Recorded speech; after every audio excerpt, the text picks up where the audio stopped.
I'm not a big fan of minimalist puzzle games like Braid or Limbo, but they can be satisfying when they're pulled off well. Hue is not satisfying. It's slow, boring, and very easy. It reminds me a lot of Metrico or Thomas Was Alone in that it's mostly style over substance, going on for longer than it's welcome for, and rarely doing anything new. The player controls Hue, a young boy whose mother has gone missing.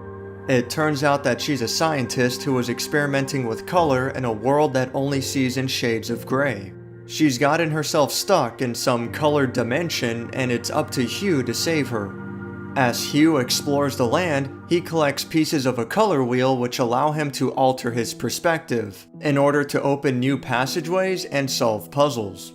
Along the way, Hue collects letters left behind by his mother, which is how the vast majority of the game's story is told, mostly focusing on the history and regrets of Hue's mother. Gameplay involves jumping, pushing and pulling boxes, and changing the color wheel via the right stick.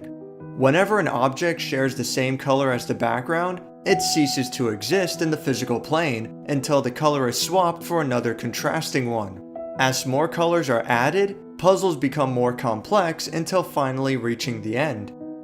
I feel like there's probably a lot of potential with this idea, but it's squandered on poor design decisions.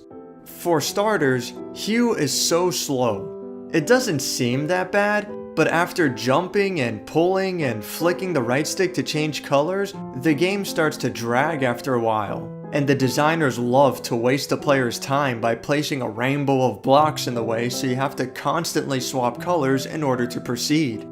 There's a minimal amount of skill involved, and it starts to feel tedious very quickly.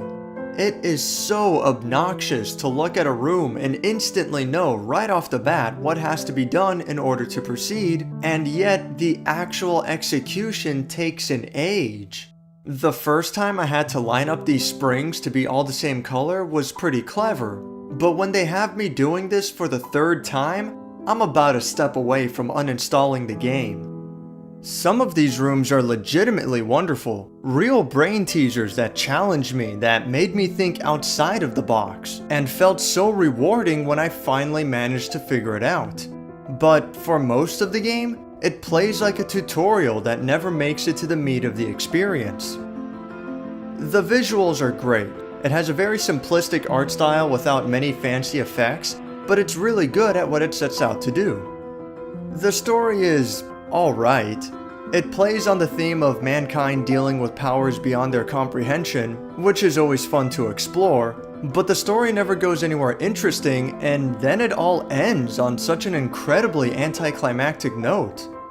At only 3.5 hours, it's a short game, but it sure didn't feel that way, and the price of $15 is just criminal. If you're into some really simplistic stuff, like And Yet It Moves or PB Winterbottom, then you'll probably enjoy Hue more than I did. But even so, for that price, it's just not worth it. There are way better games to choose from.